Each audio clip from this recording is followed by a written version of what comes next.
What is up, everyone? Welcome back to Jeff Needs Sports, a product of the Off the Ball Network. We got a great show for you tonight. We are doing the NFL quarter season report, and yes, I know they play 17 games now. I'm not going to divide.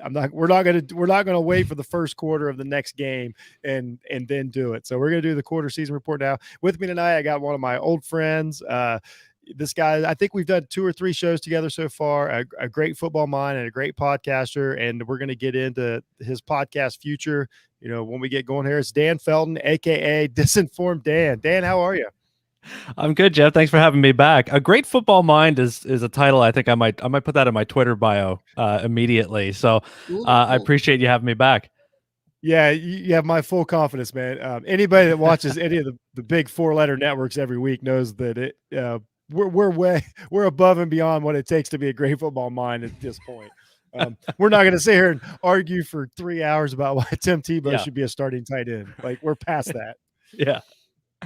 So Dan, we're here to talk football. We're here to recap everybody's played 4 games in the NFL, which is what makes it easy to do this, because we're going to start having bye week soon. It's going to get a little muffled. So, we haven't done anything in a while. You're ready. Come on. I thought this was perfect. But first, let's talk a little bit about what Dan Felton's up to nowadays.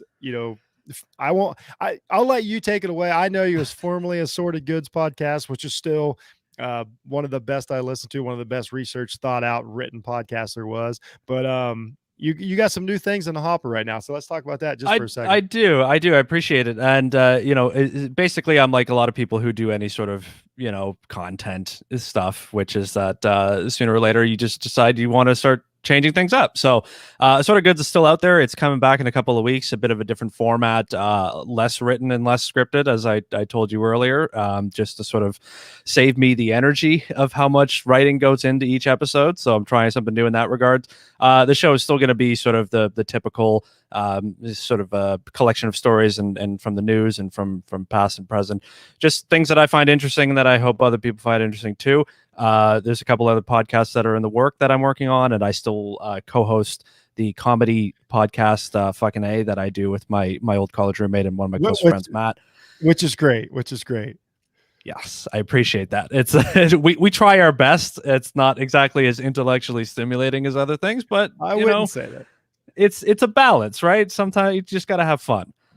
Yes, exactly. And that's what we're here to do tonight, man. So, of course, I'm in on anything you do. I like Fucking A. And Sorted Goods is great. I mean, matter of fact, right behind me. I don't know if anybody catches up there.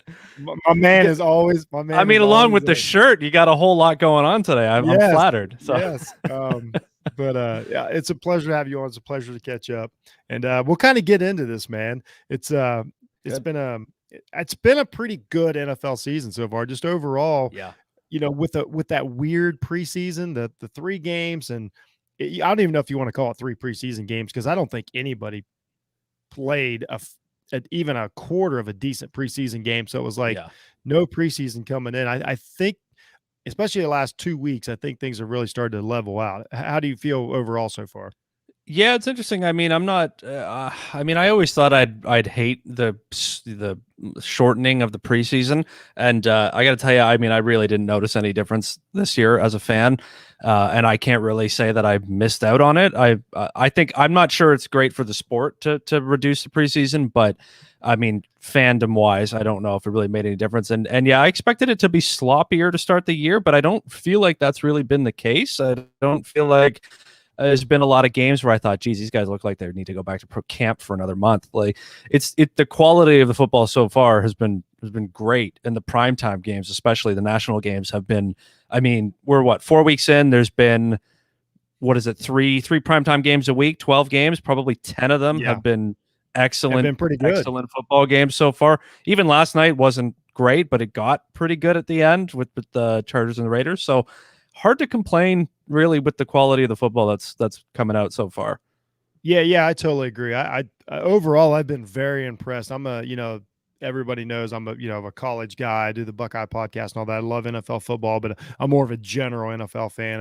I'm not as my heart's not as linked to the NFL. It's more entertainment, but I thought it's been really good. I think the young teams, so I think the young teams have looked ahead of schedule. And that's what I like to see is when you see these teams play and they make a plan, like you got Los Angeles Chargers, you got the Cincinnati Bengals, teams like that you're like, they had a plan. The Cleveland Browns are a young team that built through the draft. That's finally starting to show up. It felt like for years teams would do that, but they would just always be back in the top of the draft again. So, that's been something that's been awesome. So we'll just turn that into biggest surprises, and we can take the definition of that any way you want to. Like I told you before the show started.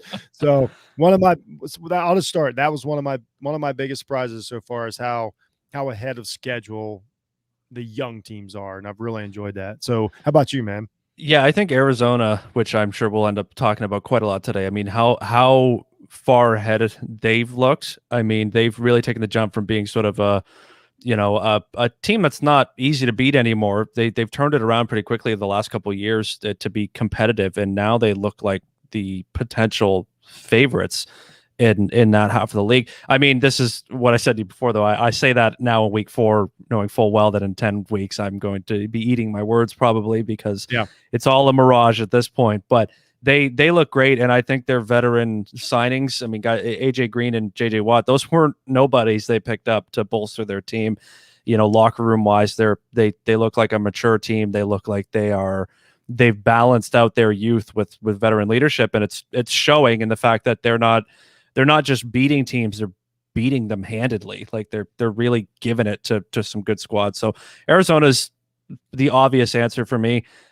In terms of surprises in the negative way, Tennessee is the team that sorry to my fucking A co-host Matt, who's a diehard Titans fan, but I mean the Titans again to me look like they are somehow going backwards as a team in a lot of ways. So they're a letdown to me, especially in a really, really weak division. Well, just looking at the stat, we dig into the Titans a little bit because anything for Matt, but just to look at it, they're 2-2. Luckily, they play in. I don't think it's even close. The worst division in football, so they're actually leading the division at 2-2. Points for 95, points against 111. So they're being outscored. All we heard all summer, they got Julio Jones. They went and got a 31-year-old or maybe more, wide receiver. And then that was it. That was the last piece of the puzzle. Unstoppable. Like, how can you tackle Henry and cover Julio? It's impossible. The play action passing. And all summer, like I stood by it. I'm like, we're not playing football in 1985. Like, we're not going back to play action passing games. Like, teams know how to do this. Like, a safety doesn't care what Derrick Henry's doing in the background. And Julio, he's been injured. He hasn't played much. Tannehill hasn't looked great. Their defense hasn't got better. I just think that people went a little too far one way with the Titans. And instead of trusting their eyeballs and being like, well, why would their defense get better because Julio Jones is not playing? Because Julio Jones is injured. I would say, if you listen to the Instagram posts all offseason, there was no way to stop the monster of the Tennessee offense, right? Yeah. But to tell you the truth, I mean, I watched them relatively closely, mostly through having my best friend is a huge fan of them, so I kind of keep tabs on them. I didn't think that the missing piece of their roster was Julio Jones. Like, great get. I mean, I wanted the Rams to get him because I'm a fan of Julio Jones too, but I didn't think when they got him, like, oh, that was the missing piece. That was the one thing that was going to put them over the top. They went all in on him. They let Corey Davis walk away, their own self-developed sort of player. And what happens is they just got torched by Corey Davis and the Jets to end up losing a game. So to the Jets. I mean, the Jets are a bad team. The Jets are a bad team, and they're a bad team whose quarterback could barely complete a pass, and then he was throwing bombs all over Tennessee. Yep. So I don't think they've gotten better. The fact that they are leading a division with less points scored than given up is probably a testament to being the worst division. But their play calling and their offensive identity, to me, they still don't really know what they are. They look like they're trapped in that old that running back fallacy of when you got a great running back, you feel like your whole offense has to be based on that running back. So I mean, you go and you get good receivers to spread the offense out, and then you just go right back to running I form and off tackle and a lot of running, which for Derrick Henry you should, but you can't be both. You can't. It's neither here nor there for them, and I think it's starting to show with their offense. Yeah. I think there's some definite holes in that team. I think there's some real concern there. They're going to go to the playoffs because their division's, not Yeah. going to catch up with them. So Yeah. that's the thing about Tennessee. They're going to get to the playoffs, and then all this, if Henry's healthy, which at this rate of play, that's not a guarantee. But if they can get there, then they get to play in the cold or the muck or some bad weather, then that's when their Yeah. advantage does kick in. But I don't know how good they're going to be. Well, a team to watch I out mean, for, I think now that when now I've been looking at the standings here today a little bit, was I thought, oh geez, the Colts are having probably the biggest disappointment of the season so far, right? yeah, This is an 11-win football team who really looked good last year, looked all around good, really strong in the trenches and up front on both sides of the ball.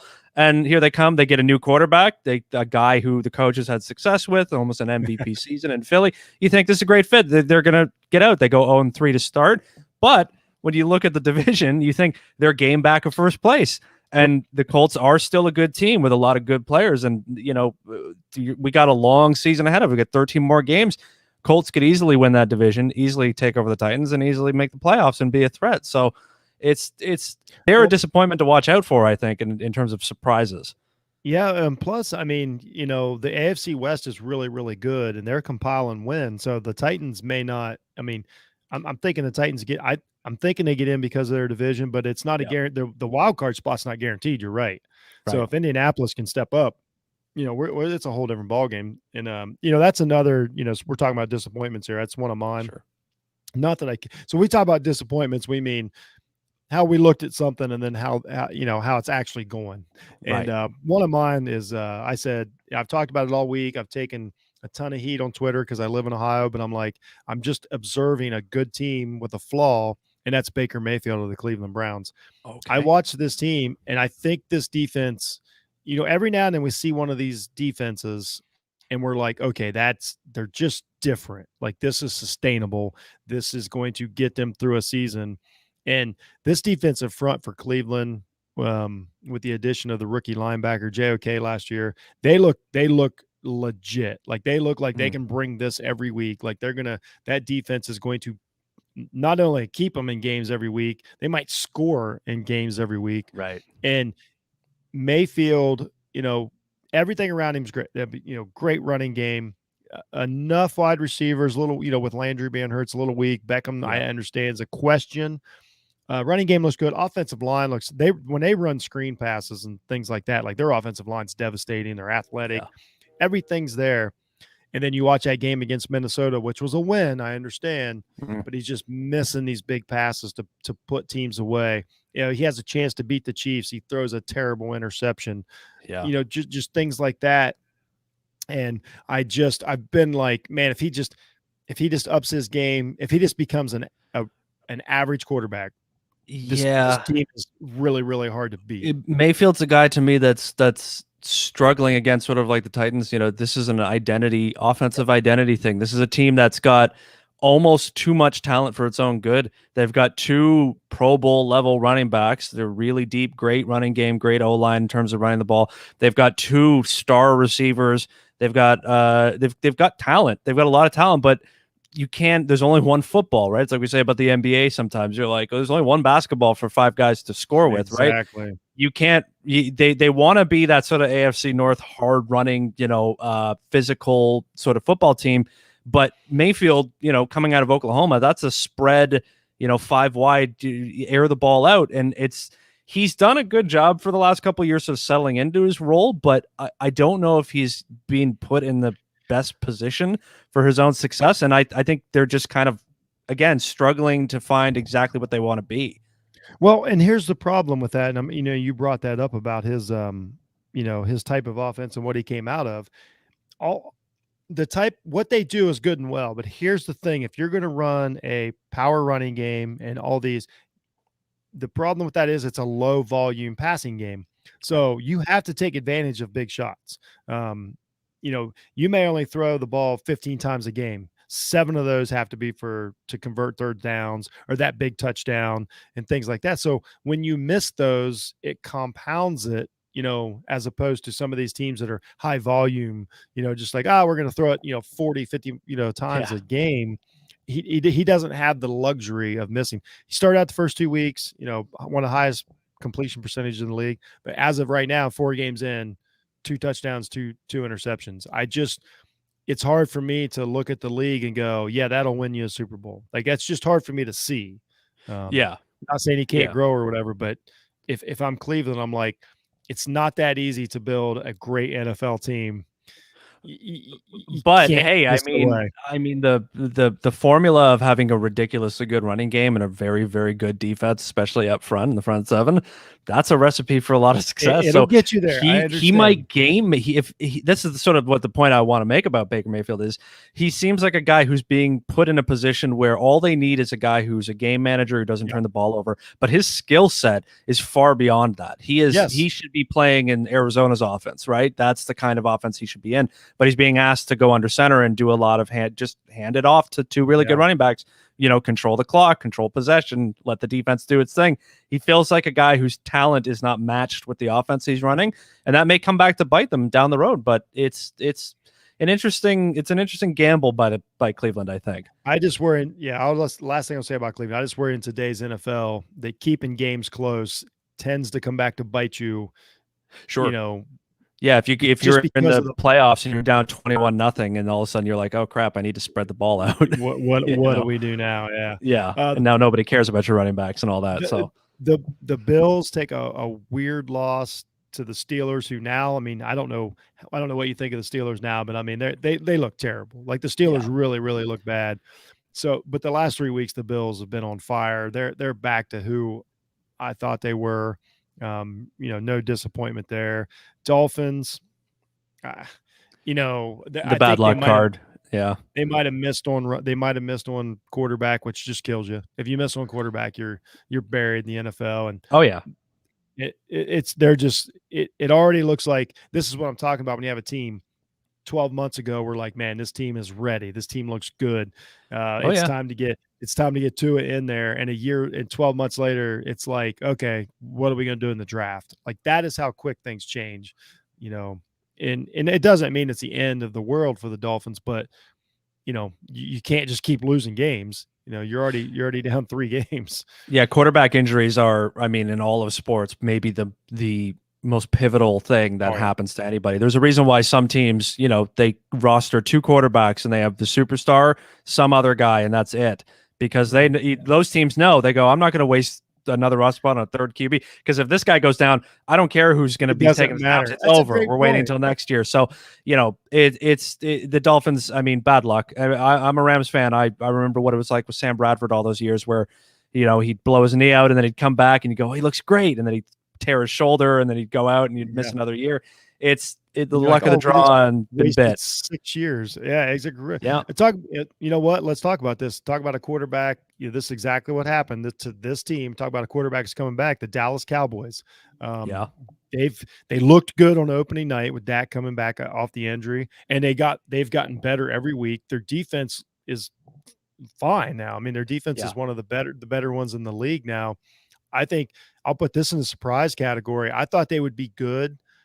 They look really, really good right now. Ridiculously talented. I mean, ridiculously talented all over the field. It's they've been building that talent for maybe 4 or 5 years, and now it's like this is the first time where they look like they're decently coached, at the very least, and their talent is all there, and they aren't suffering any serious injuries. I mean, key extra guys in the Cowboys have made the difference. Tony Pollard being out of their backfield, spelling Zeke, great, just a great. I don't even know if I call him a second running back anymore. Like he basically shares time. He's a great player, and I'm all for that. Everybody knows Jeff hates running backs. I'm all for like running back by quote unquote committee. Those 2 guys are doing great, and I think they finally figured out how to use Zeke. Like, for a few years, they were like the traditional, more like a Derrick Henry thing, and I think they read because. It got skewed coming out of college. When Zeke got to Ohio State, he was a track star. He was there to be like a scat back. It's hard to believe that after watching him. Yeah. That's just who he is. He basically, cut the weight and I think he quit trying to be that, He got his money. He quit trying to be that Derrick Henry back. And now with these little screens and getting him into space, now I think they're actually utilizing him better than they Yeah. did for the last few years. And then Pollard's the exact same way. Really, they look good on a lot of facets. Dan Quinn has obviously helped that defense. They look so much better. And arguably our pick. You're saying the name right as I cut you off there, but the next thing you were going to say is exactly that. Diggs might be. He's our week 4 defensive player of the year easily. I mean, he's threatening with the 17 game schedule. If he keeps picking off passes, he's going to threaten what I believe is an unbreakable record, the interceptions record in the season. His instincts on the ball is. And how they're using him too. They're letting him sort of float and letting him sort of keep an eye on it. Quinn has done a great job. Yeah, a great job with him. I totally agree. I love Micah Parsons. Anybody that listened to my show all summer, I couldn't say enough good things about Micah Parsons. Love that pick too. I told like Mo Murphy, he was watching. He's a Dallas fan. I told him during the draft, I was like, you literally got what I think could be the best player in this draft. At that spot. This guy is so versatile. He can play Mike, or they brought him down last week to play defensive end, because D-Law is hurt, and he does a good job. The kid just knows how to play football. That's why I said I was wrong about one thing. I said he'd be the best player on the Dallas defense day one. Diggs is probably the best player right now. Parsons is up there, but he is a key link. Great draft pick by. I'm hard on Jerry Jones, but he's a general manager. Great pick by Parsons. But Dallas is another one of those teams that we'll do the power rankings here shortly, but I like them a lot. So let's talk about, you know what? Let's get into this a little bit. How can we can't do an NFL show with talking about Tom Brady and the Buccaneers versus the Patriots. I know you brought that up. What a spectacle that was. When the Buccaneers started the season, I'm like, oh, they're great. Like they've got all the pieces. Here's what happens in the NFL. You lose some defensive backs. Now you're vulnerable. Now you've got a team that's good, but they've got a suspect running game, and now they've got to lean on a 44-year-old quarterback. That's as good as he is, and he started off as good as he ever has. He's still a 44-year-old quarterback, suspect running game, suspect defense right now. So let's. How do you feel about the Buccaneers, and how did you feel about Sunday night going back into Foxborough? I really liked the Sunday night game. I mean, depends on people's definition of what they consider a good football game. I thought that was a really, really good football game. I mean, the weather completely changed the landscape of what it was going to be, and I think that benefited New England quite a lot and kept Brady from really letting loose. I mean, the ball was bouncing right through guys' hands all night. But I mean, if you saw the camera angles of the downpour they were playing in, it's understandable. He might have opened it up a lot more, and it might have been more of a runaway, but you could tell into the second half, and why I enjoyed the game so much was you could get the feeling that, the game being close late in the third quarter, both those guys desperately wanted to win that game. Belichick wanted to win that game very badly, and so did Brady.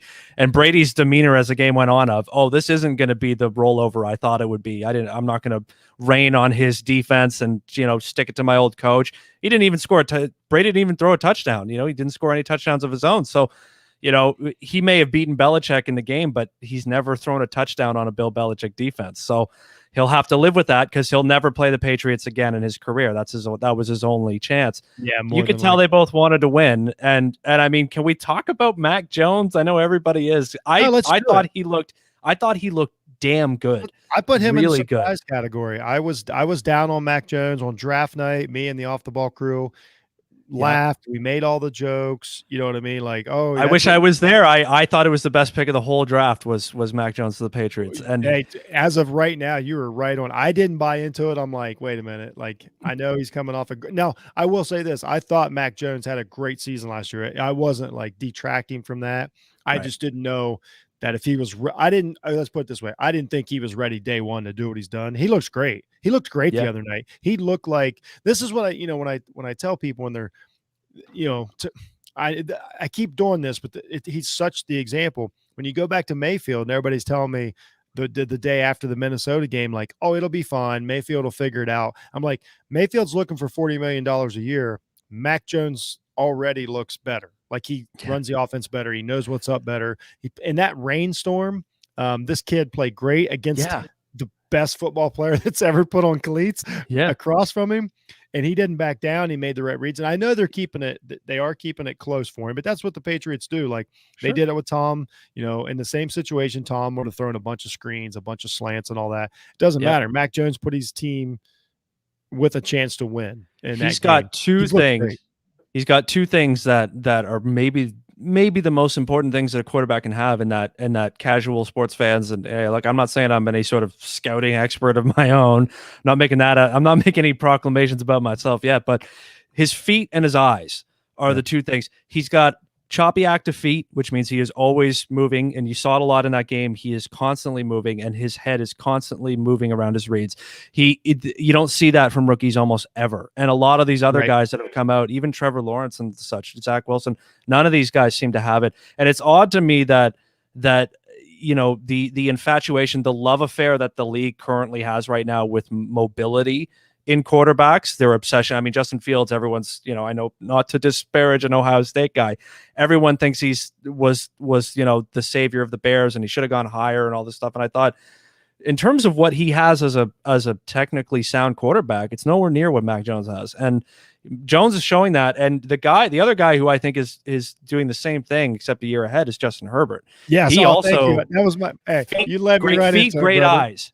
Great feet, great eyes, and it's probably the hardest thing to coach for quarterbacks. Yeah. But man, both of those guys, and I thought Mac Jones looked like he's got skills that it take a career to develop, and he's got them already, and that you can't put a price on that quite yet. Although in 4 years, I'm sure they will. So I'm extremely impressed with both Herbert and Jones, and a lot of it are for those reasons. I watched Herbert last night, and that's probably the first time in a while I've just been able to watch a standalone game, with him in it, because we just don't get a lot of Chargers games here. So I watched the red zone, so I see the highlights, and you see that from a distance. Some of the close-ups last night, the way he was looking off safeties, the way he was manipulating the defense, those are so key. He's got a rifle. I mean, he's got an absolute rifle. But he's also, like, last year he had trouble with he would scramble a lot, but then he would get tackled a lot. His quarterback rating on like scrambles was really low because he was kind of making things up, which when you have his talent, I get it. This year he's cut back on that, and now he's just surgical. He's tearing people apart. Like, you look what he's doing for Eckler. Like, now that guy's got a wide open space, is what it reminds me of. This is when I watch San Diego, this is huge praise, but like, they remind me of like a 60% version of when I watched The Greatest Show on Turf with the Rams, as to where they created so much space that like guys like Marshall Faulk just had his way with teams, because if they just turn their back on him for a second, he just gouged them, and that's what San Diego's doing. Like I say, this is way toned down, but I have a hard time accepting that as an analogy. But I also understand where you're coming from, because there are points there to be made. They have a really, really good receiving core. Yeah. Keenan Allen's one of my favorite players in the league, and Eckler's maybe the best receiving running back after McCaffrey, maybe only. I guess what I mean by it is the receivers, they have to guard the receivers so deep because of Herbert that it create, like last night, Eckler just gouged him in that 20 yards from the line of scrimmage, just wide open, because they have to respect Herbert for 3 to 3.5 seconds of the play. And was it the last touchdown? Was it the clinching touchdown, if I remember last night, that they got Eckler on the wheel route and he just dropped an absolute dime into the corner? And I thought you're right. That is what the Rams used to do back in the early 2000s, which is just get Marshall Faulk, just identify the matchup at the line and say, this guy's not going to hang with him 10 yards down the field, and just drop one in there. He looked, they could be a serious team in the AFC. I think I'm stunned. I'm stunned at how good Herbert is. There's a good surprise. I knew he'd be good, and last year I've already apologized to him 30 times, because coming out of the draft, I laughed at that pick. But I wasn't sure about it either, to tell you the truth. But right. A lot of people that watched him in Oregon were like, "This fucking guy's a running back." Like, I don't know what to do with it. And he's proved me totally wrong. He's done everything right. Very happy for the kid. I like how he's handled it. I like watching him play. This is the age of quarterback that I'm liking. We'll talk about Murray here in a second. I'm liking Murray. I'm liking Herbert. Josh Allen. Like these freak athletes out there. it's like we watching. blinked and we didn't notice that there's a new generation of, this isn't Yes. Rodgers, Brady, Manning anymore. Now we got Allen, Murray, Herbert. It's a whole new thing. Do you remember, like, I don't know if you felt this way, but let's say 6 years ago, we were in the prime of Manning, Brady, Roethlisberger, Eli was still Even playing, Phillip, even Rivers was still going. Rivers, all these guys, or Drew Brees, of course. Sorry, Drew. Yeah. All this was going on, and everybody's like, we're going to have such a letdown here in 5 years when these guys are, because we thought they would all leave in their late 30s like most humans do, but they just keep going and going. And we were like, in 4 years, I don't know what we're going to do. We're going to have all these kids out of college because the NFL is so resistant to college offenses that they wouldn't draft these guys coming out. Deshaun Watson was one of the first ones that they're like, let's give this guy, a chance. And then, you got Mayfield, you got Murray, you got all these guys, Fields, all these guys coming in from these spread offenses. Like, okay, let's try this out. But I remember thinking, man, we're gonna have a drop off. The NFL is going to, I don't know what they're gonna do. It couldn't be more wrong. Like, these young kids are taking over immediately. It's awesome to see. Like, I was looking at the standings. I think I looked at 5 or 6 of the teams all have quarterbacks drafted in like the last 3 years. It's amazing. Like, of what the NFL's done with developing and using the talents and adjusting to it. It's definitely great. starting. I think it's starting. I mean, pro football is always an echo of youth football. I've found look, I'm only 30 years old now. But I've started to notice that a little bit, that the NFL is resistant to the trends of college football, but college football has always been an offshoot of the high school philosophies.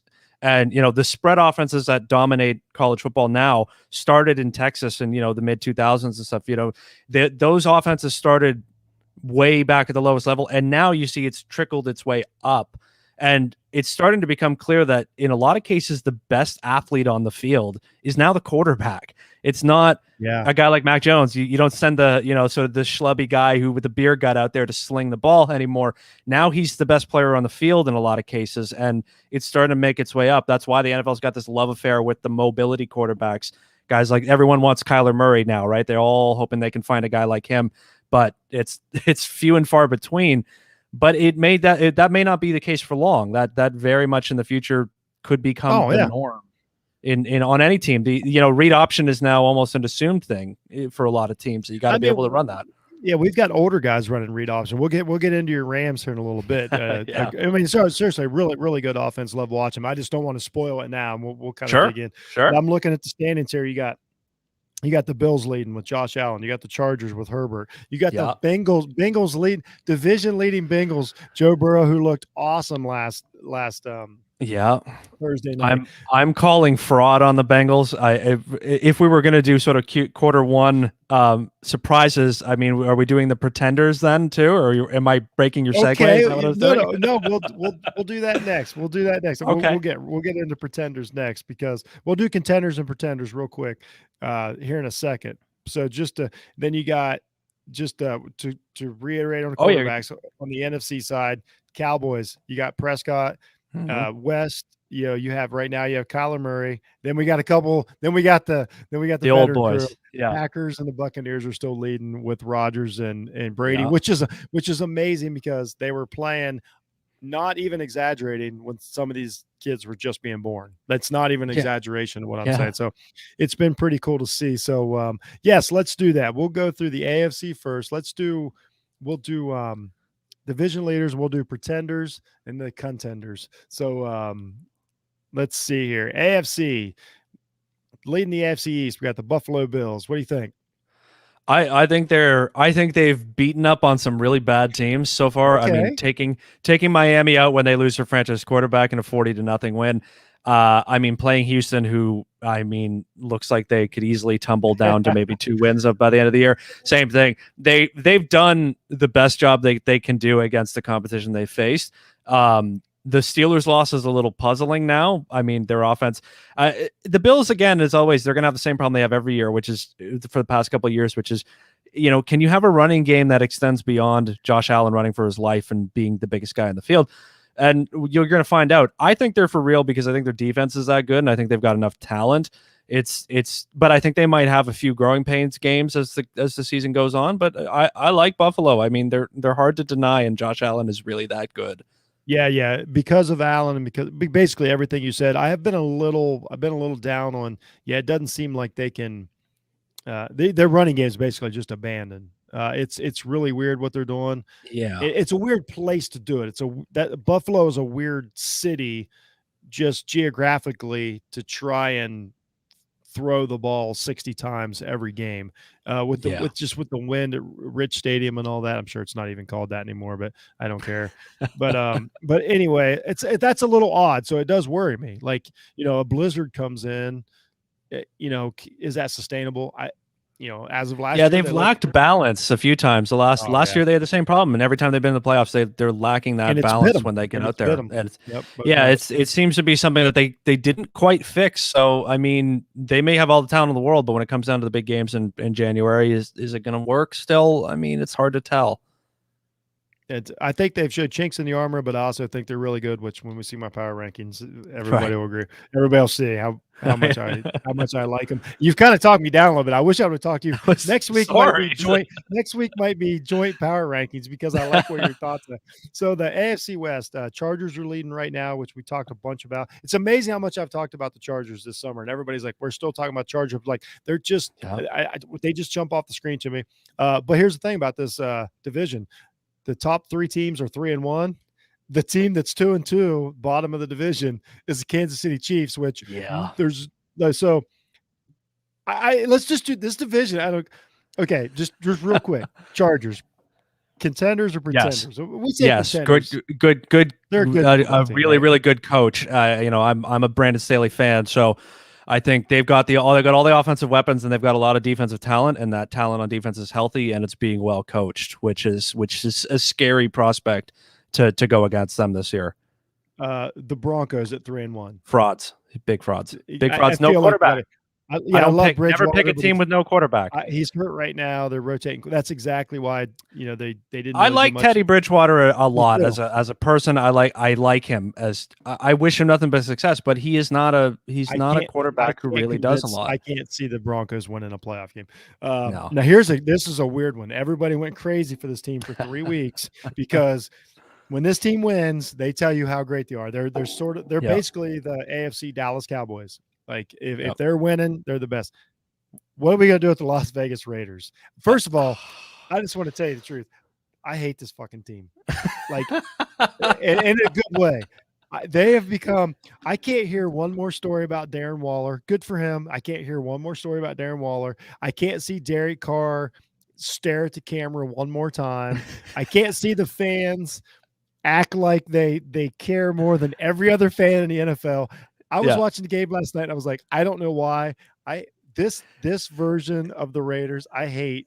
Well, they must be doing something right. If you hate the Raiders, then they must be doing something right. That's sort of part of their brand. But yes. They're a team that even last night, I thought they look good enough to come back and win and go 4-0. But even now, I think they're as likely to go 11-6 as they are to go 6-11. Still, I mean, they could go 3-10 from here on out because, I mean, if you look at their point differential, 104 to 100, they're almost even, which means they're in a lot of toss-up games. Gruden as a coach, I like him as a guy. I still am not sold that he is a very good coach, especially not in the modern NFL. He has the same issue that Jeff Fisher used to have as a Rams fan. Sorry to use Rams analogies all the time, but his team is way too penalized. They shoot themselves in the foot.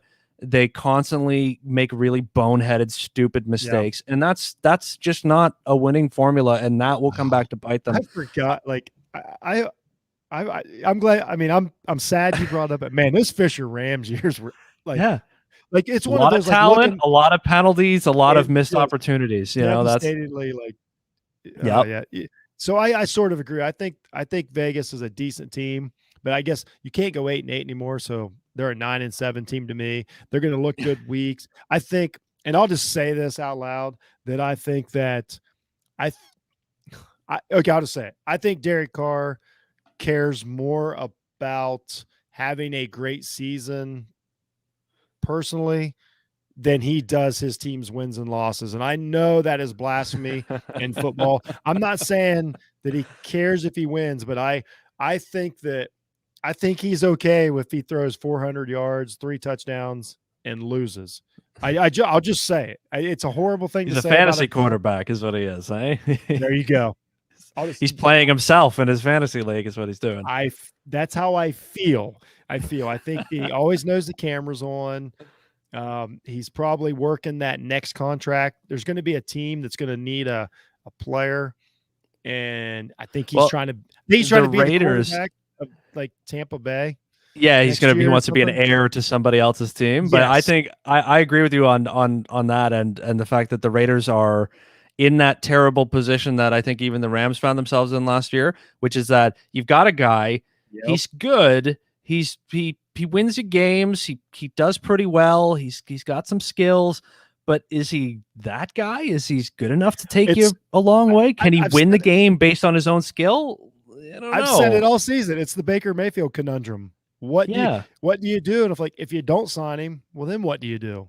Oh, you just let a franchise quarterback walk out of your door, right? And if you do pay him, then you're like the Rams with Goff, and people go, "What are you doing?" I bring up Goff so many times in this scenario because everybody's like, "Well, you got to pay Baker Mayfield." I'm like, "Yeah, the Rams paid Goff too." Like that's the exact correlation here. I think Carr's slightly better than Goff, but I don't think that Carr does what he's told to do for his team as well as Carr or as well as Goff. I think Goff was like, I think he tried to do what McVay told him and it worked, as to where I don't know, man. I think Carr and Gruden would be happy with a 5,500 yard passing season, 40 touchdowns, and not make the playoffs. And and go 9-8 or whatever. That's first time said out loud. That's the first time I said out loud. But fuck you, I hate the Raiders. Real quick, not too much. We spent too much time on the SC West, but this is an intriguing division. It's probably the second best division in football right now. Yeah. I'll just ask you this: are the Chiefs okay? I think they'll probably add something to that defense to balance themselves out. But yeah, they've got to figure out. I mean, their offense is fine. Their offense is fine, and they're going to win a lot of games just with that offense. But I mean, deep playoff run with a defense that's bleeding the way they are, giving up points. It's tough to imagine. Fair. So I mean, there's a lot of veteran talent still out there in the free agent market. I'm curious if they might make a move like Richard Sherman to Tampa Bay, something like that, just to sort of give them some leadership and to bolster their sort of their back end, especially their secondary, which looks a little suspect. So I think they'll be fine. They've got a great coach. I always believe in a good coach. So they should balance out. I'll say I'm somewhere with you there. I think right now today, I always keep calling them San Diego. Apologize, Chargers fans. I think the Los Angeles Chargers, which is it's ridiculous, the Los Angeles Chargers, but I think the Los Angeles Chargers right now, just today, are a little better than the Chiefs, and I believe that. I don't think that I don't necessarily know if that's going to hold up, but I don't think they might be more well-rounded. They might actually. You might not be wrong on that. They might have better all-around talent. Yeah. I don't think it's a mirage that they won that game. I think they're slightly better. I'm not saying they're a lot better. I think they're slightly better, but I don't think it's a mirage. But I also think the Chiefs are going to be in the playoffs and they're going to be just fine. So we'll go to AFC North. Well, we know the Steelers are trash. The Browns are what they are. We've already talked about the Browns. So we got the Ravens and the Bengals at the top. They're all three of the teams are 3-1. Cincinnati Bengals, you brought it up earlier.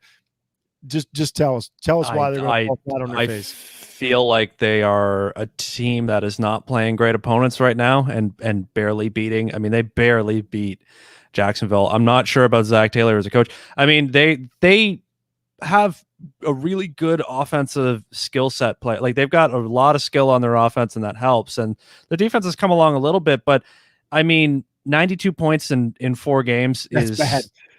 Yeah, it's not great compared to a lot of the other teams that have 3 wins. I mean, they've only given up 75, which isn't bad, but considering that they have not played a really tough schedule, I mean, they're a team that through 4 games is 3-1. I could see through 8 games being 3-5. I mean, Burrow's a great quarterback. He's a baller. He's doing he commands that field. And the Jamar Chase pick is, I mean, what was also one of my favorite picks last year.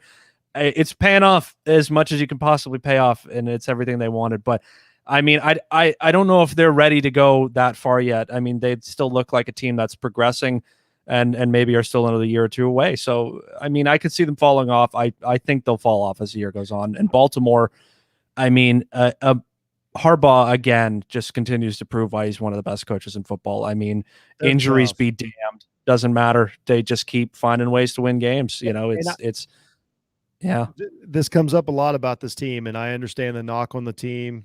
You know, the general knock is, you know, Lamar Jackson's a running back or quarterback, blah blah blah. Here's the thing, man. His yards per attempt are still really yeah, good. His yards yeah, downfield are good. He completes a 4th and 19 to win a game in Detroit. I know it took a miraculous field goal to win yeah, that game, but he did 4th and 19 over a defender, you know, in the hole. You know, he got it there. You know, just I know what it looks like. Now, do I think that the way I think they're running him a little bit too much this year? Do I think that's sustainable? That does concern me. But I also, mhm, if he's healthy, if this exact team is healthy in the playoffs, then that's a benefit. Like if yeah, you can be like, okay, go get it. So I was really down on them, but they look pretty good. They look better.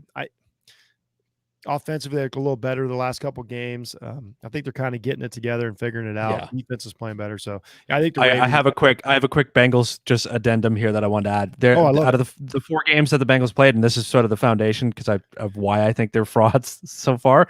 Their four games they played so far, they beat Minnesota in overtime.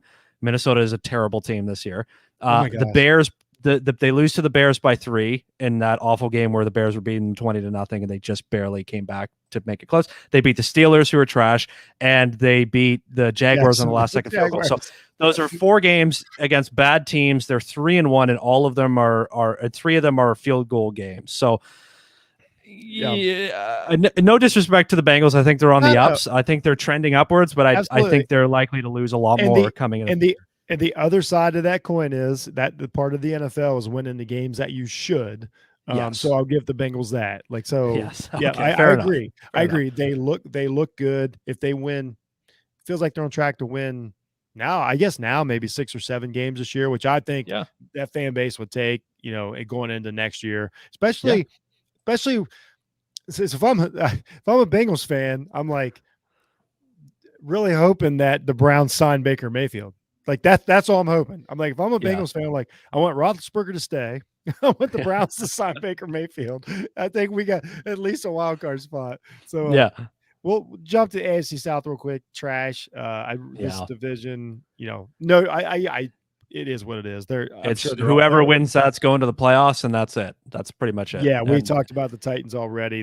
Titans have no identity, and the Colts. I'm telling you, I think the Colts, if Wentz Yeah, stays reasonably healthy, they might actually make a maybe when push. maybe when we do the midseason report, we'll have any idea what's going on in the Yeah, AFC South, or we'll care. yeah, Maybe possibly we'll care. As of now, not really.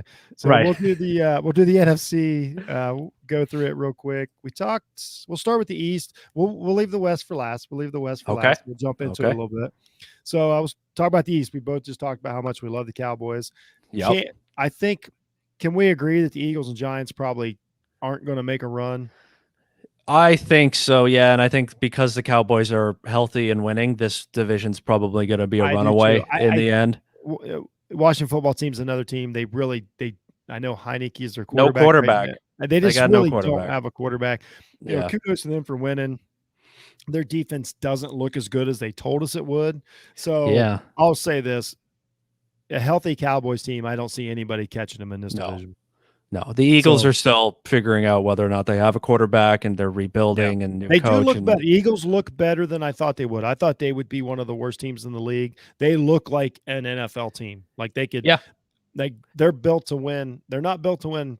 They're not built to win in the next couple years. I think But, sorry to add to disappointments, the Giants, by the way. oh yeah, I don't understand how much can you invest in your offense and get your and keep superstar running back and you can't and keep score. looking bad and You keep know? looking bad. Well, Yeah. that's sometimes yeah. So and if they missed on quarterback, they've set Yep. themselves back 4 They're years. Like back that they're is just back to the redo yeah, again. devastating. Now, a player we'll talk about here in a minute. Can Daniel Jones be next year Sam Darnold to where he goes to another team and everybody's everybody's right about him. I don't know. Maybe we'll talk about the NFC South here in a second. We have a little Sam Darnold discussion because that's been a nice surprise to me. Yeah. I don't know. Yeah. No, I agree. NFC North, Packers are leading. Looks like Rodgers is, got his head out of his ass after week 1. I pounced on him. He didn't care, blah, blah, blah. I still don't think the guy, I don't know. Hey. I can't, he's just wired different. Hey, since you had your theory about Derek Carr, I've got one that I thought sort of half baked on the couch thought of the other day, which was that I still think that week 1 ass kicking to the Saints, I think that was him winking at his coach. I still think that Aaron Rodgers, I think it's an accusation, I know. I think he threw that game. I think he threw the game to wink to Matt LaFleur to just go, just so you know, I can destroy your career in a heartbeat, and without me, you won't win anything. So I'm just going to dink and dunk and miss Devontae Adams on a 3-yard cross and throw it to the other team. Just to let you know who's in charge here. The wins and the losses start with me. Wow. I don't know, but that division's really weak. The Lions are a lost cause. The Vikings are going to finally fire. I mean, finally, they've got they should have fired Zimmer like 4 years ago, and yet they've got the worst case, right? They've got a coach that needs fired, and they've got a quarterback that who needs to go somewhere else. So what do you? This is a team. This is the worst. This is what I always say about teams like, it's a shit or get off the pot situation. The Vikings have drugged this out, and now they're 4 years from being a really good team. Yeah, it clearly wasn't working. Let's say just strike gold like the Los Angeles Chargers on quarterback. They're in trouble.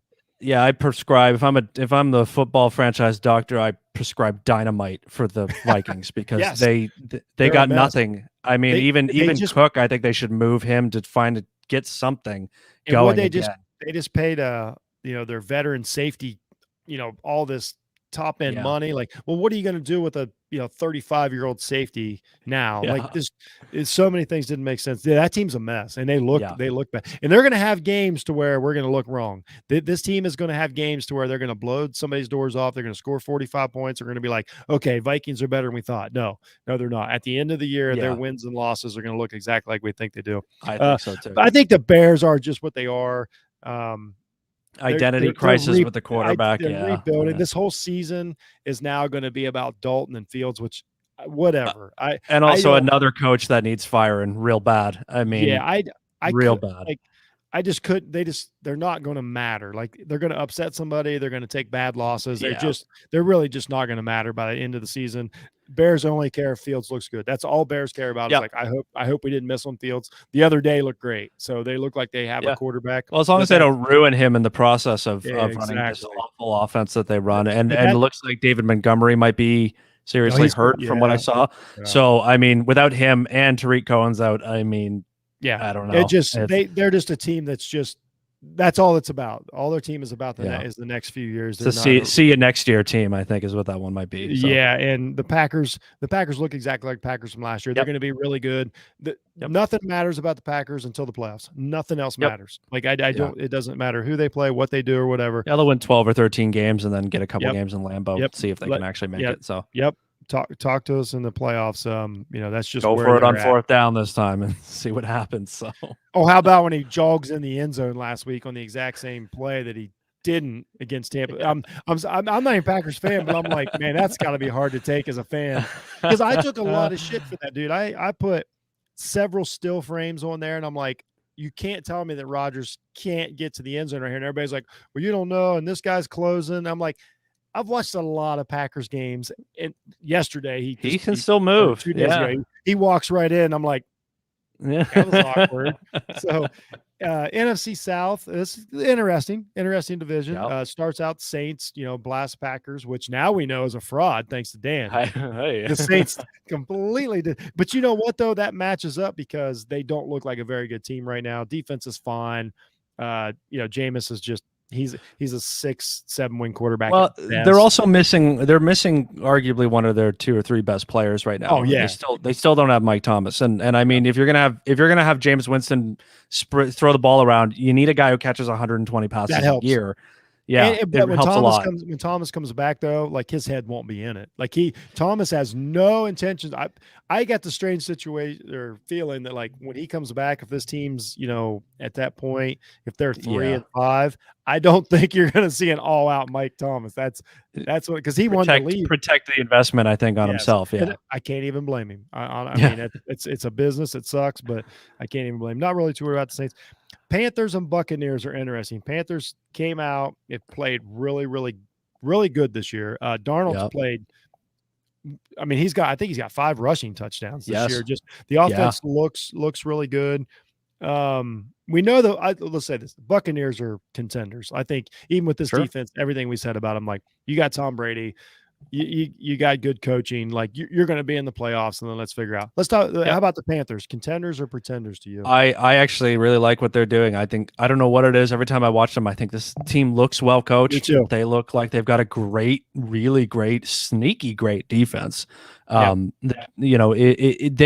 have things that you need to win football games, and they don't feel like a fraud. I mean, I haven't watched them as closely as I'm sure a lot of people have. They don't feel like a team.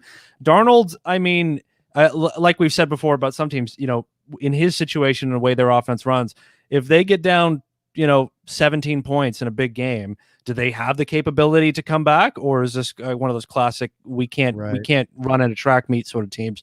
But I mean, do I think they're contenders for Super Bowl? No, but I think they could very well challenge Tampa Bay for the division and at least take a shot at a wild card spot. But I love the fact that I love these reclamation quarterback things. Me too. Like Tannehill and him. It's the same thing that somebody else just looks at him and goes, I know how to use you, and you can run. He can run. He's a good runner. I heard somebody way smarter than me in one of the NFL podcasts earlier this summer I was listening to, and he said it's not only about the quarterback being ready, is the team ready for you, and that's what's key. Like that's why these players get mixed up and they get in bad spots. But the Panthers were ready for Darnold. They knew how to use him. They had a plan, and it's working, just like what Tannehill, did with Tennessee. Yeah. So that's a great point. I think they're good. Yeah, I think they're a 7 or 6 seed, and wouldn't want to play him. And if Darnold is healthy, he's a little like Josh Allen, where he can make a lot of stuff happen. And who knows? It's a who knows situation. But I've been pretty impressed with him. So yeah, I wouldn't want to be in the first round of the playoffs and have them come. I wouldn't want to be a pass happy team with them coming into the playoffs, realizing that you're going to have to win a 20 to 17 football game in order to get past them. Great defensive coach. Yeah, totally agree. Absolutely. All right, so here we go.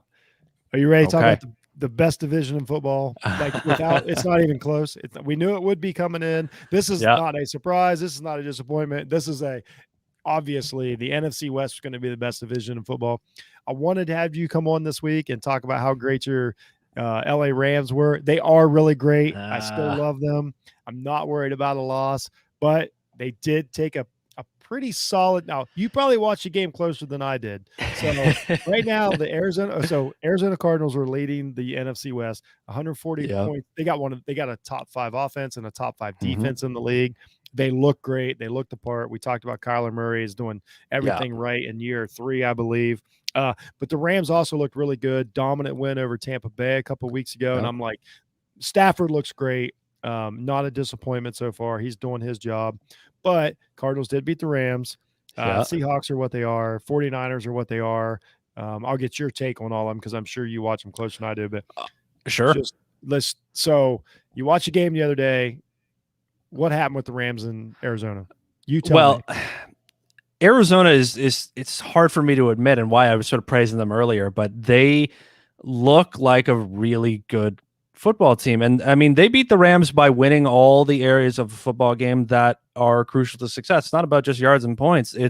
I wrote a few things down. They had 27 first downs against our defense, which is a lot of first downs. I mean, 6 yards a play, not even an attempt, 6 yards per play, which means every 2 plays they were averaging a first down. 8 for 13 on third downs, 35 minutes of possession overall. I mean, they dominated, they controlled that game. I got to tell you, I almost watch every minute of every Rams game every time I can. Midway through the third quarter, I switched to the red zone because I was so frustrated watching Yeah. their offense because they were never not gaining 5, 6, 7, 8 Yeah. yards, if not more. They were consistently moving the football. It is Kyler Murray's in that phase the way Russell Wilson was at his peak and the way he still is at some points too. Kyler Murray's in this phase where their offense, you think there is no conceivable way to stop these guys from getting 10 yards in 3 plays. If it's 3rd and 4, there's no way that we can stop all these different guys from going all over here and to stop him from, juking a linebacker and running for a first down, which he did. I mean, he ran a 3rd and 16. Dude. And it was nowhere close. I mean, he on that 3rd and 16, and that changed the whole game, that play. There was never in doubt. I mean, he broke outside and I thought, oh, there he goes. That's going to be 20 and a first down. Sure enough. Yes, it is. Well, thanks for recognizing that. I would, talk a little football here, inside football real quick is like, I say that a lot. You just said that those plays change a game. And this is what Murray, the last couple years, it was right there. And he might throw an interception. He might not make it, blah, blah, blah. This is what, in any young quarterback, this is what we're talking about. But those are the plays that just break your back as a team. Yeah. And what I noticed, we'll talk about the good about the Rams here in a second. Sure. We'll get past Arizona because the Rams are excellent. Zero worries with the Rams. But what I noticed was in the running game with what Arizona was doing, they really pushed the Rams defensive line like off track. They a lot of counter plays and stuff, but I was really surprised at how they were able to move the Rams defensive line. Yes. Now, here's what I'll say in defense of the Rams, because we'll talk about how great they are. Sure. This is also what happens too, just like what the Rams did to Tampa Bay. Coaches know they have a certain team that they're like, we either need to win this game or have to win this game, or this would be a big deal. The Arizona has paid way more attention to what the Rams do and a game plan for it than what the Rams do to Arizona. Yeah. As to where I think the Rams, you look at that Tampa Bay game, it was like there was never a doubt in your mind. So I think game 1 of Arizona versus Rams was Arizona dedicated way more effort to winning that game in the film rooms than probably the Rams did. It's not an excuse. They beat them handily, but just when I watched it, I'm like, man, it's just, this game plan is perfect to beat the Rams. Game 2, I don't know if that's going to be the case.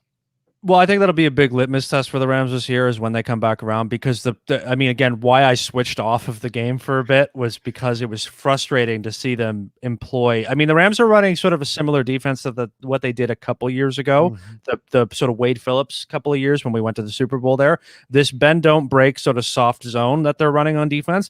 I mean, it can work pretty well, but it also sacrifices 6 or 7 yards of play. And Arizona was happy to take it, and we had no answer.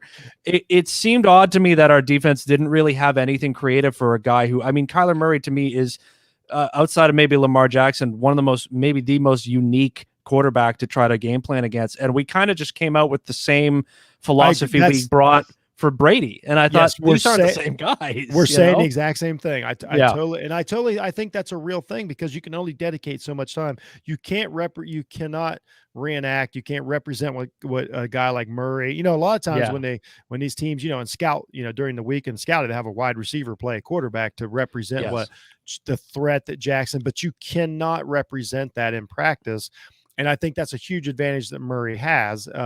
Everybody will think that.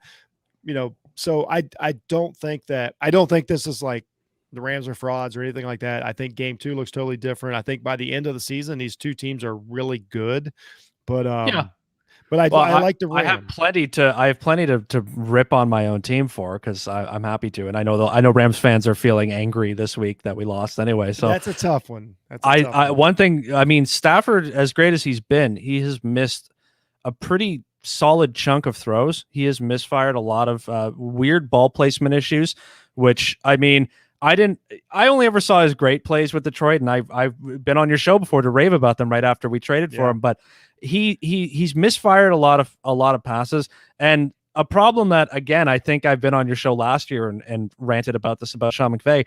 McVay's inability to believe in a running game drives me insane. Darrell Henderson was running all over them, And we get down for some reason inside the 5-yard line. Sean McVay has no interest in running the football at all. We're running plays inside the 5, throwing nothing but the sort of rub routes for into the flat, and then Stafford was misfiring a little bit on those. And I thought, we've been running it all game. Just pound the rock. And again, the stats from the game, they dominated time of possession. They dominated long drives. They kept the ball moving. And the Rams so often, Sean McVay's a little bit like somebody playing Madden, calling plays sometimes. He gets really pass happy. Very pass happy. I was going to say that. He acts as if there's not a downside. Like, no, it'll work. And I understand with Stafford and even a little bit with Goff. Like, I understand the confidence in that.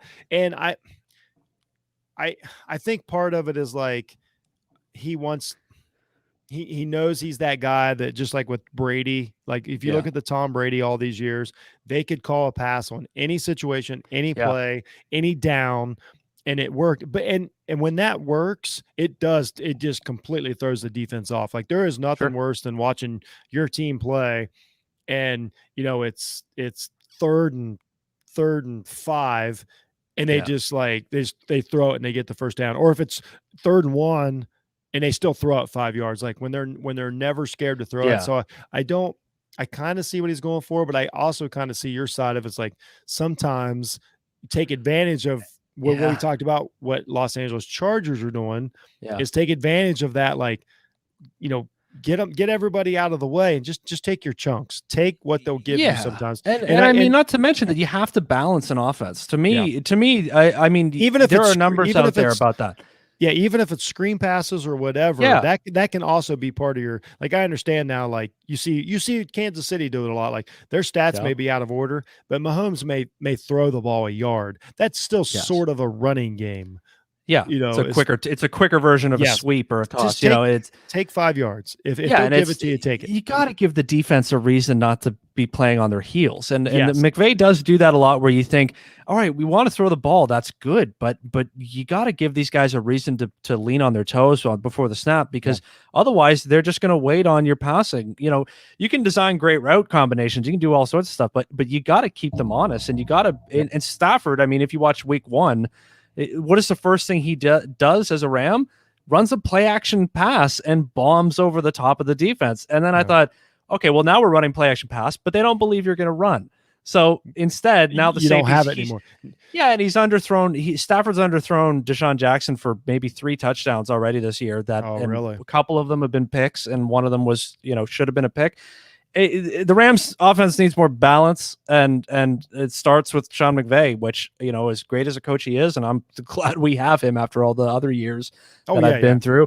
But his balance and his ability to sort of call a game is at times pretty questionable, and I think a lot of Rams fans feel that way as well.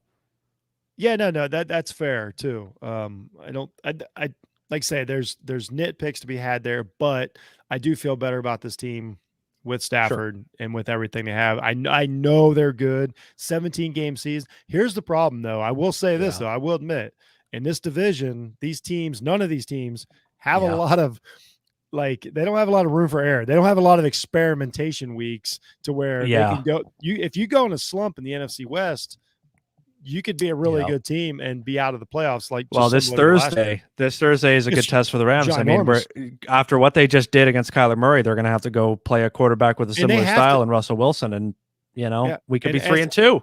And they have to win this game. They really do have to win this game, or it's like, okay, what's wrong? You're into the You don't. Seattle jumps you, and Seattle kind of knows what it takes to sort of, like. I don't think they're what they were the last few years, but they've got a quarterback that knows what it takes to, like, maybe eke out, gut out these victories.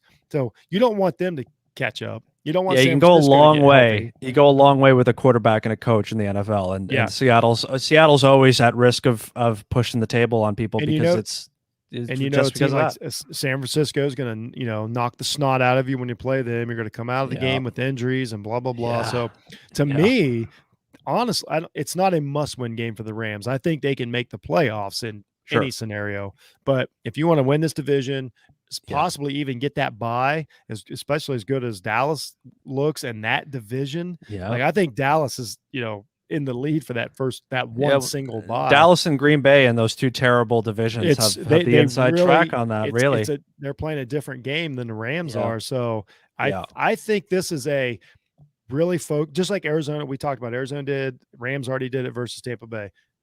Coming into Thursday, Rams need to focus, just dedicate themselves to, because you also have to be able to do that. If you're going to tell me you're a Super Bowl team, you have to be able to bear down and focus and win a game, just like we've seen the Patriots do for years. We've seen Baltimore do it a lot. Pittsburgh over the years. It's like, I mean, how many times do we see somebody roll into Pittsburgh midseason like, oh, Cincinnati's got a chance, and Pittsburgh just cut them off at the pass? Like, nah, it's not happening. Like, this is our division. This is what we're going to do. To me, I think the Rams need that. The Rams, Sean McVay is, I think, 16-5 after a loss. So, I mean, he's got a lot of record numbers that people are throwing around about him right now. That's an interesting one. That was a tough loss at Arizona. Are they going to be able to bounce back? Seattle on the road, short week. That's tough. Yeah, that's tough. That's a tough one. That being said, good coach. Okay. I think Stafford's looked great. The team was good. Kupp is the best receiver in the league right now, which is amazing. Love him. Yeah. Wait, I heard somebody float a nickname for him earlier today, and I don't know if it's going to stick or not. They think they're going to call him White Rice. Is that great? Is it going to stick? I think it's going to stick. Is White Rice great? I mean, White Rice does stick, so I guess. I know. I see what I did there. I'm in. I'm in on White Rice. Look, I'm giggling now, but next, Thursday night, I should say, it's gonna pop into my head, and I didn't come up with it. I heard it today that they called him White Rice, and it means so many different things. And I'm like, I'm in. I'm in on White Rice. I don't mind it. I think I can dig that one, because this is what we talked about. Like, I'm kind of enjoying watching the NFL this year. I'm all, and he's doing a fantastic job. Like, that guy's really doing. He's just doing his job, and they're taking advantage of it, and I love it. Great all-around receiver. Yeah, you got 50-year-old Deshaun Jackson out there still running go routes. I mean, whatever. And he can still do it too. I mean, I know it's amazing. Scored a touchdown against Tampa Bay, and I thought, whoa, like the 34 years old, he's still got burners on him. Isn't that crazy? So no, I love them. They're going to be fun. It's cool. So, all right. So that's. We had the report, we had the standings and all that. So now it's time. You get to be the first person on with me. I'm going to release my power rankings here in a second. Okay. And then you get to live tell me what a dumbass I am or whatever. Sure. So I'll probably, let's find the picture. I'll probably screw this up because we're going to do some screen sharing here. So be patient, everyone. There we go. And Week 5 NFL Power Rankings. If anything's screwed up, it's because I don't have a producer to overlook. It's my excuse all the time on my stuff too. Yeah. It's not my fault. Right? Yeah, it's not Take it my up with the fault. producer. So here we go. Week 5 NFL Power Rankings. I hate to say it, man. Number 1, Arizona Cardinals. Yeah, no argument there. I told you why. If their name was the New England Patriots, we'd say they were the greatest team we've ever saw. Blah, blah. Can't. They're undefeated, top 5 defense, top 5 offense. Yeah. I thought the Rams would beat them last week. They didn't. I think the Rams are really good, so I got to give Arizona credit for the win. So as of now, I get the Arizona Cardinals, and I don't think it's going to line up this way, but I would just be being an asshole if I didn't put them up there. I got the Bills at 2, which every week somebody like you that has logic tells me why I'm wrong. And then the next week they'll beat somebody by 40. And I'm like, I don't know. I kind of don't know what to do with the Bills. And every week I go, I think I'm wrong. And every week I put them up there. But I think I'm wrong. I don't think they're that good. But then I don't get very far down there. So I think I just need to have the cojones to put them back. I got your Rams at 3. So we're good. We're fine. All right. Everything's All cool. right. Everything's cool. All right. They're at 3. Buccaneers at 4. I may argue that Dallas should be up where we are. You would have a valid argument. If I hadn't, it's hard to look past that Rams win over the Buccaneers. That looked really good. Yeah. Dallas looks really good, but they haven't necessarily crushed a great team. I mean, I give them credit for beating the Panthers. I just think that I think overall the Rams look better, but if they played tomorrow, I really honestly think it would be one of the best games. There's a good chance there's a playoff matchup there, but the Rams and the Cowboys, I think that could be on our slate later on in the year. Yeah.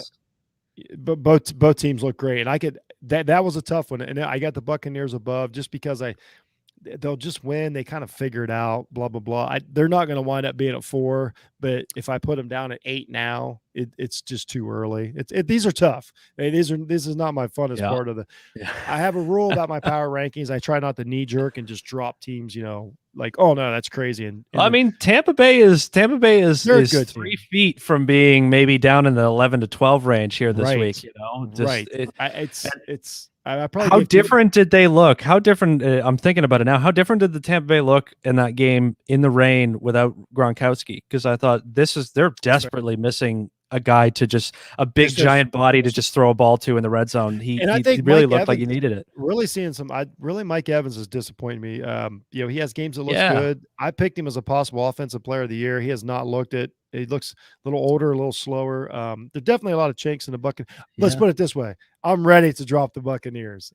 So anybody knows I do my power rankings. You have a bad loss, or if you have a bad loss or a great win, I make you wait a week. So I call it like, let's see how you back it up. Okay. The Buccaneers have another shitty game. They're ready to get dropped. Say the Rams will lose again. Like, we got to start thinking, you know what I mean? So that's kind of how I do it. Quick. Yeah. That's kind of how I do it. So, I do have the Cowboys at 5. I love them. We talked about them earlier. I got the Packers at 6 now because they just look like a team that can beat you. They look like a team that can beat basically every team in the league. Yeah. They're just kind of in that mode. I got the Browns at 7. The defense looks so fantastic that I'm pretty sure that they can just play defense their way to the playoffs. I don't know what to make of them. I know they're not really scoring right now, but I don't know what to do with them. They grind. They've got a winning formula, even if Mayfield and the passing offense is a little confusing at times. I mean, controlling the ball, running the ball, playing great defense. It's hard to go against that. But no matter who you are, really. I got the Ravens at 8. They barely beat Detroit, but they do beat Kansas City. They look really good, the other day against Denver, but then Denver had a quarterback. I don't know what to make of the Ravens either, but they win. They're proven to win. I think Jackson, I think he's a little better than a lot of people. So they wound up at 8. I got the Chargers at 9, just because right now I don't know if the Chargers are quite ready for like the focus games like we just talked about. Do I think the Chargers, if they come off this win, to Las Vegas, and then they just roll in the next week and keep that momentum going, then it's a different thought. But just young teams tend to have this like up and down kind of scenario. So I need to see the Chargers to back it up this week, but I do love them. Chiefs are up at 10. It's just one of those things. It's like you watch them play and you're like, I don't want to play them. Like, as a Rams fan, I don't think you want to sign up to play the Chiefs tomorrow. No. And they took a couple horrible losses. But I do agree with you. Their defense is bleeding. I think their offense gets them through it. So this is also kind of like when I do my rankings, it's also like I look down the road. What are your chances of getting to the Super Bowl? I would be crazy to put the Chiefs below the Broncos just because of the records. I don't, you know what I'm saying? Like I try to explain that to people. Like, I know the Chiefs are 2-2 and they lost to who. I don't care. Like same with the Panthers. That's right. I wouldn't put, my life savings on Panthers to go all the way at this point either. So I try to look at your path to the Super Bowl and I just can't take the Chiefs out of it until they're knocked out of the playoffs. Seahawks jumped up to 11. They're just one of those teams that's always going to bounce around at that number. Raiders dropped down. I saw some flaws in them, but they're a decent team. They're going to, we talked about, they're going to win some more games, but I don't know. 49ers, they're starting to just become too injured. Like, as much as I loved them going into the season, at some point you have to be like, okay, you guys just aren't going to be healthy. I don't think their rookie quarterback steps in that division and can get them to the playoffs. That's, I think they could be a good team, but that division is just too good to overcome. They're going to be, quarterback uncertainty, whatever brand it comes in, no matter who you are, it's never good for a football team, really. I mean, there needs to be a guy that you just ride with the whole way. Well, you got to, unless there's a serious injury and then somebody steps in and goes, all right, now I'm the guy. But you have to know how to call the play. Yeah, you have to know. You're right. They got to know how to call the plays. I mean, they have so much talent. I think it's one of those like nobody wants to play them, but I just this tough division and You're right about what you said before. Anybody who plays the Niners, you're probably coming out limping. Yes. So Panthers dropped down to 14. Who knows what they're going to do? We talked about. Still like them. They got a great chance. In that division. It's not, or maybe a wild card. Maybe you could push Tampa Bay. We'll see on the Panthers. It's one of those teams.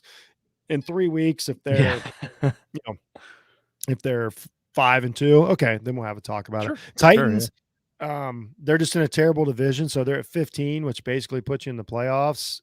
That's all I can say about them is that they're going to be in the playoffs, and they're going to probably win all their division games. They got to figure out how to score some points with those guys on the offense. They got to figure something out.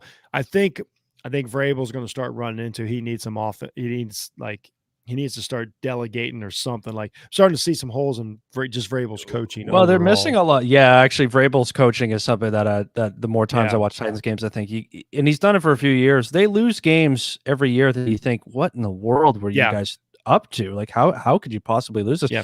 And I mean, the Titans again, anybody in the world would swap out Corey Davis for Julio Jones for sure. But in terms of how you space the defense with your offense, you replaced a really good burner receiver with a great receiver. Of course, he's a Hall of Famer with an injured great receiver, but he's a bit limpy and he's 30 and he doesn't run that fast anymore. And now all of a sudden, all those you don't stretch, and now everyone's coming down a little closer to you. So, they might need to find a way to get some speed on their offense to.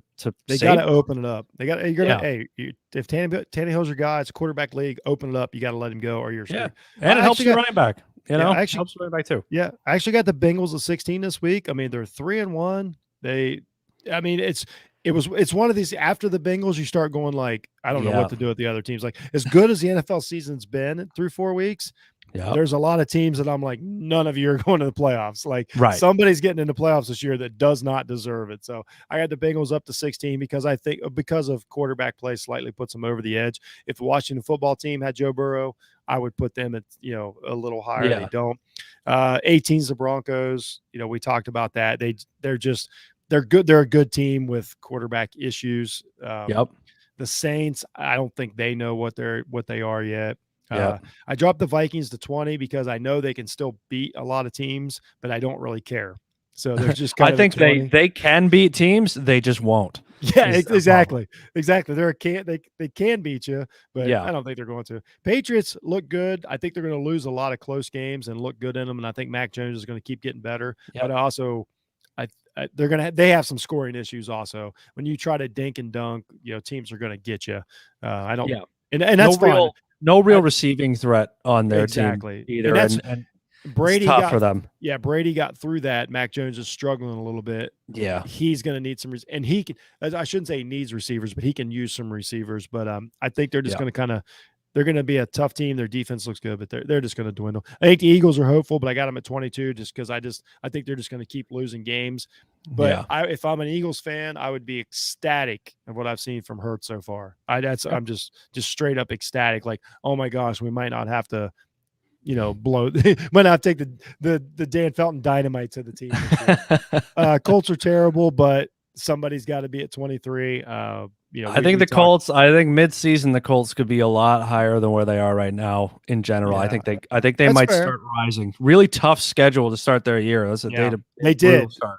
Yep, I brought that up before the season. The Bears are probably going to be right there the rest of the year. I think they're going to win a couple more games. They're going to lose a couple of games. They're going to talk about the quarterbacks the rest of the year. They're at 24.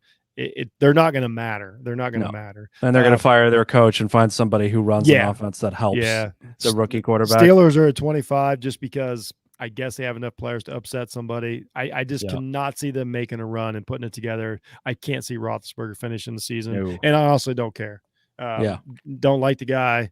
They've got nowhere to go to either without him. I mean, they're going to go back to they're Dwayne Haskins. I mean, Haskins is there. Tommy is Rudolph still there? Mason Rudolph?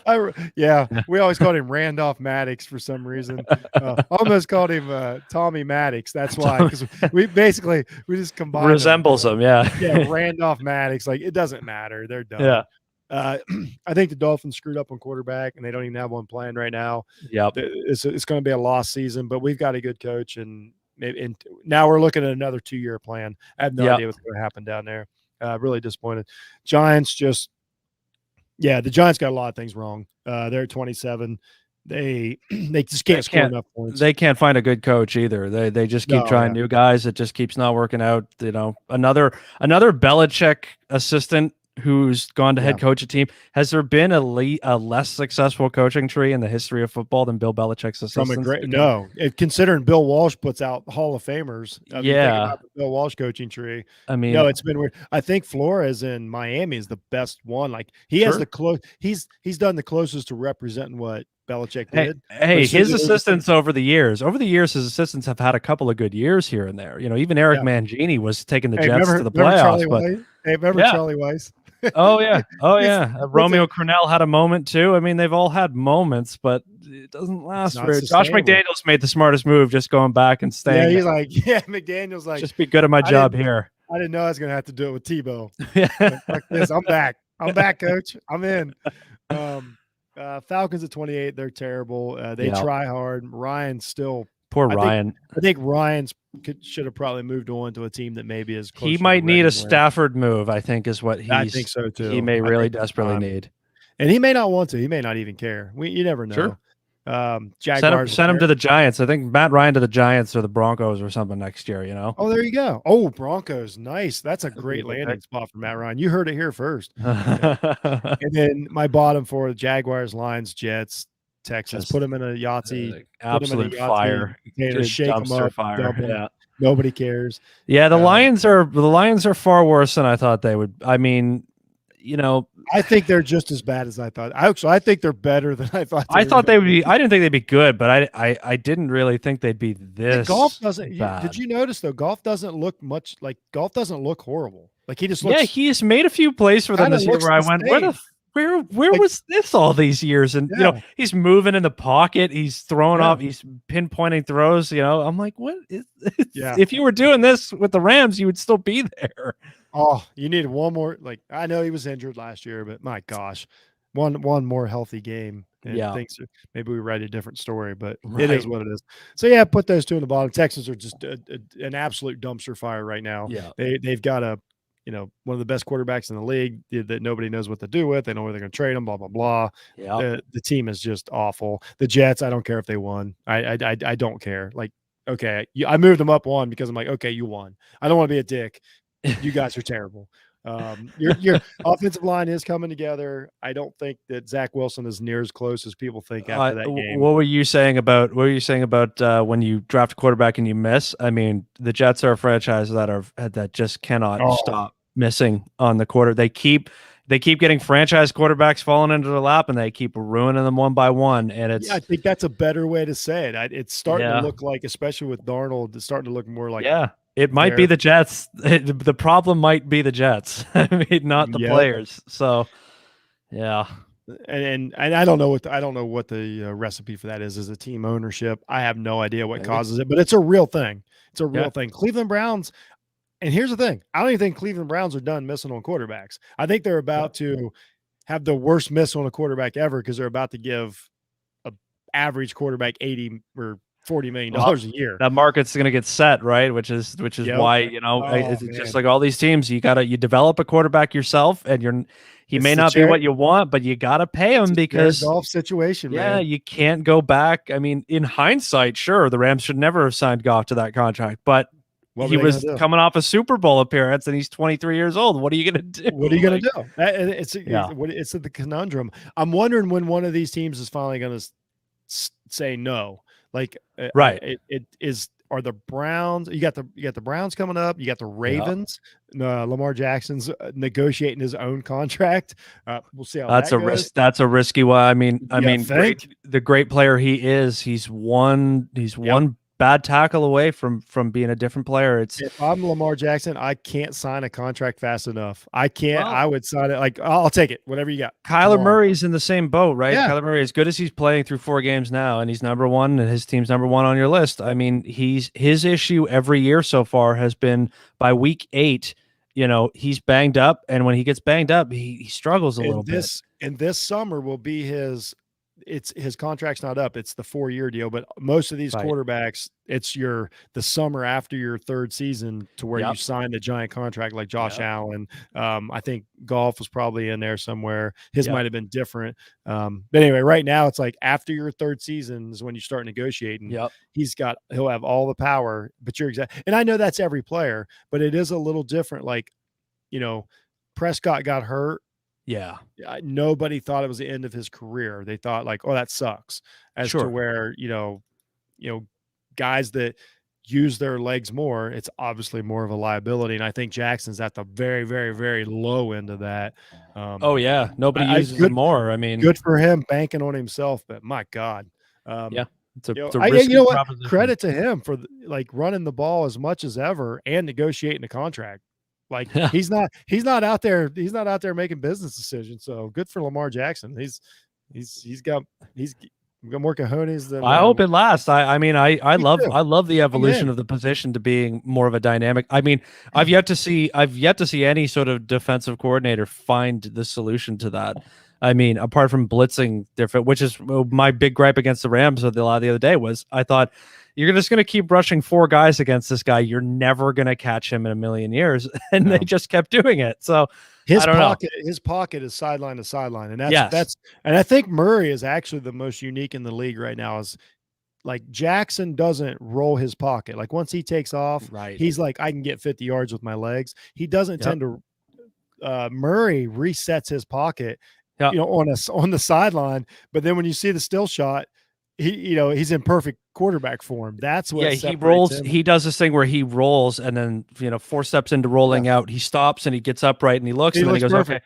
And he's so quick that he goes in and out of stopping and starting and nobody knows what to do. Right. And he's looking downfield. He's looking for somebody to throw to. His touchdown to AJ Green was exactly that. Rolled out to his right, just flick of the wrist, and the thing went 45 yards into a Hall of Fame receiver's hands. And you go, how do you stop that? I mean, that's tough. You can't right now. Right now. But that's it. That's what we love about the game, man. That's what we love about the game. Absolutely. So Dan, this was a blast. You are definitely my MVP of the first 4 games. This was fun to catch up. We covered a lot, and it seems like a long time, but we covered a lot. Really, really proud of it. I did a thorough look at the league here today. This is good. Loved it. I feel like we've reset for everyone. I feel good about it. I feel good about talking things out. With you. I like picking your brain because you watch it a lot like I do. When you're not watching your favorite team, you're more analytical and you're not over emotional and you're not a hater. It's tough. Sometimes it's like, trust me, and this isn't picking on Dallas fans, but I don't know if you try to have conversation with Dallas Cowboys fans, but they're lunatics. And that's coming from an Ohio State fan. I think honestly that the more time I spend on Twitter and on the internet in general, I'm starting to realize that's every sports fan of every team. Really is it's hard to find anybody to talk any sports that aren't. It's not memes and hate. Yes, I'm so negative. Like there's no sense in it. I'm the same way. I'm an Ohio State fan. If I say somebody else is good, like, oh, why do you hate Ohio State? I'm like, I'm not. Like I can see, Yeah. Well, hey, look, I'm a Miami Hurricanes fan, right? Which that is a fan base, rabid fan base, and I stay out of it right now because I have nothing good to say about any of them. It's a tough season for y'all, and it's a tough season. I think it's a disgraceful program at the moment right now. I predicted this. Chris LeBron, president of our network's a Miami Hurricanes fan. When we did a college football pregame show, I said, here's what I forecast for Miami that I worry about. And I'm on their side. I like Derek King. I have nothing against them, whatever. Yeah. And here's what I forecast. I was like, they're going to come out. They're going to build up to the Alabama. They're going to give it to Raw. They're going to possibly, now we look back, get thumped.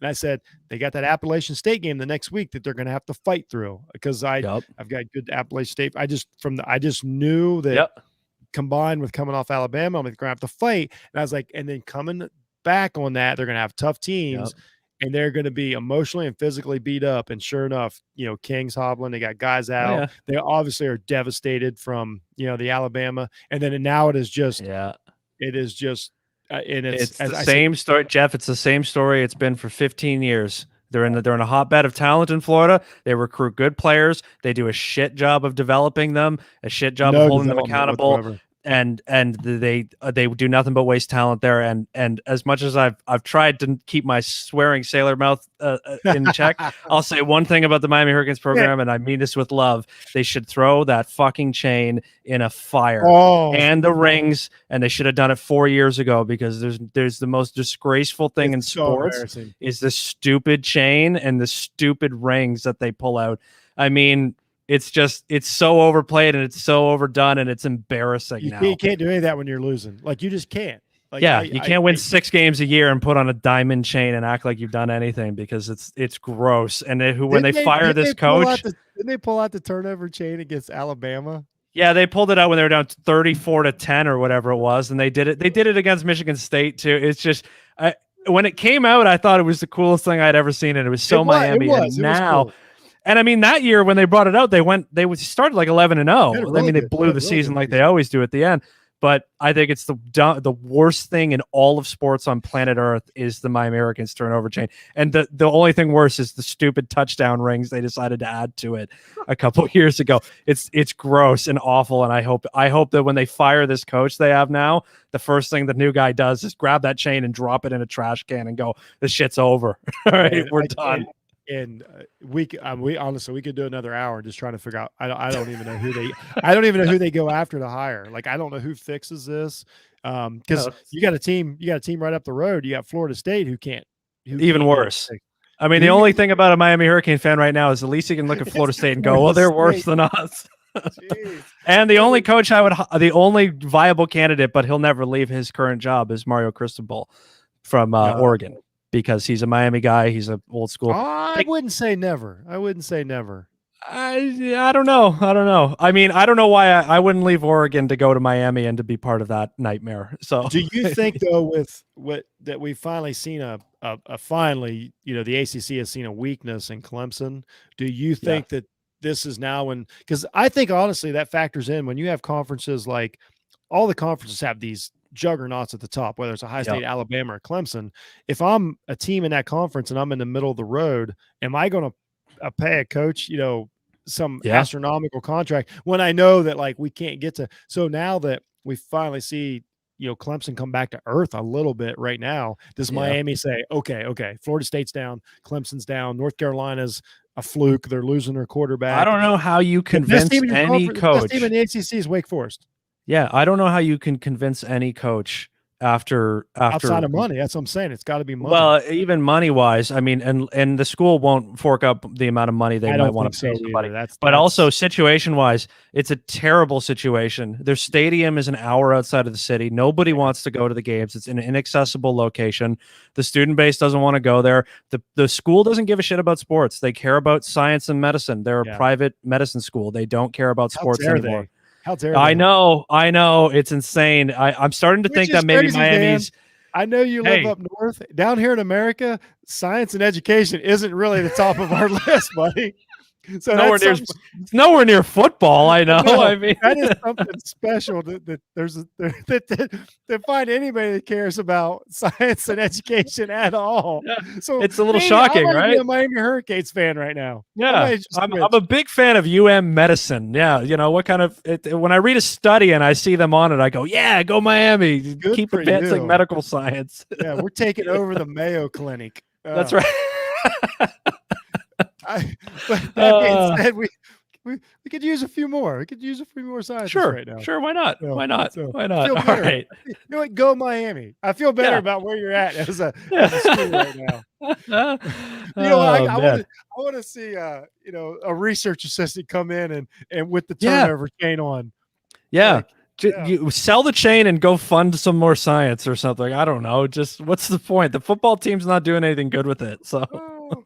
Oh shit! All right. See, that was fun. I feel better about that now. I feel better about good. I feel better about where we're at. But you got the Rams. That's the bottom line. You're gonna be fine.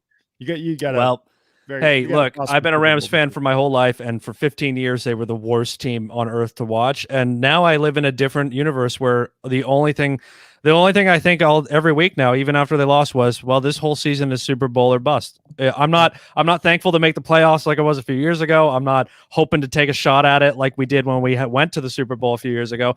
Now it's all or nothing, and that's my expectation. So this is a new world to live in. I don't know how to feel about it.